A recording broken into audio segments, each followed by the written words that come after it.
Չնայած Հայաստանի վարչապետ Նիկոլ Փաշինյանի կողմից Հայոց ցեղասպանության հարցում իրականացվող ժխտողական քաղաքականությանը, եվրոպական մի շարք պետությունների ղեկավարներ ու բարձրաստիճան պաշտոնյաներ ոչ միայն Հայոց ցեղասպանության 110-րդ տարելիցի կապակցությամբ գրառումներ են կատարել, ցավակցել հայ ժողովրդին 1915 թվականին Թուրքիայի կողմից իրականացված ոճրագործության առիթով, որին զոհ գնաց 1.5 միլիոնից ավելի հայ, այլև քննադատել են Միացյալ Նահանգների նախագահ Թրամփի կողմից հայ ժողովրդին ուղղված իր ուղերձում ցեղասպանության եզրույթը չօգտագործելու համար։ Ամերիկացի կոնգրեսական Ֆրենկ Փաուլն անդրադառնալով այս փաստին, այն որակել է որպես թույլ ոգեկոչում եւ հայտարարել, որ Թրամփն այսպիսով նվեր է արել ժխտողականներին։ Նա հիշեցրել է, որ ԱՄՆ-ի ճանաչումը պաշտոնական է եւ անշրջելի, բայց ցեղասպանություն բառն օգտագործելուց նրա հրաժարումը խարխլում է ճշմարտությունը եւ անարգում 1915 թվականի զոհերի հիշատակը։ Պատմությունը պահանջում է պարզություն, ոչ թե վախկոտություն։ Իմ սիրտը հայ ժողովրդի հետ է, որը մինչ օրս շարունակում է բախվել հայատյատությանը։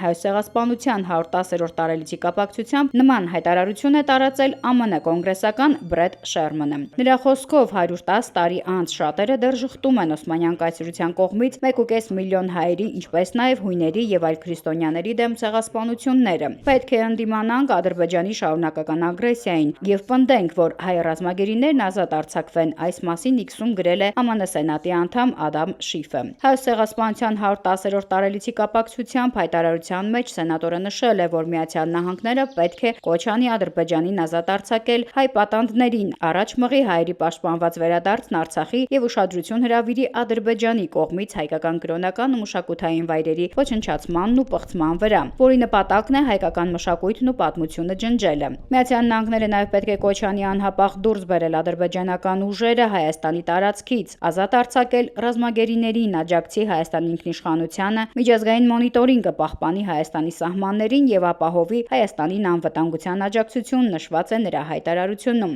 Չի ուշացել Թուրքիայի արտգործնախարարության հայտարարությունը Հայոց ցեղասպանության թեմայով 1915 թվականի իրադարձությունների վերաբերյալ որոշ երկրների իշխանությունների հայտարարություններին։ Այնտեղ մասնավորապես ասվում է. մենք կտրականապես ժխտում ենք 1915 թվականի իրադարձությունների մասին հայտարարությունները, որոնք արվում են խախտելով պատմական փաստերը եւ միջազգային իրավունքը։ Նման փորձերը, որոնք ակնհայտորեն ուղղված են անցյալի ցավը քաղաքական նպատակներով շահագործելուն, բացարձակապես անվավեր են։ Թուրքիան միշտ հանդես է եկել ամբողջ աշխարհում եւ իր տարածաշրջանում խաղաղության, երկխոսության, փոխհմբռնման եւ ընդհանուր բարգավաճման օգտին։ Դրա հիման վրա Թուրքիան բացեց իր արխիվները եւ առաջարկեց ստեղծել պատմական համատեղ հանձնաժողով 1915 թվականի իրադարձությունների արդար եւ գիտական ուսումնասիրության համար։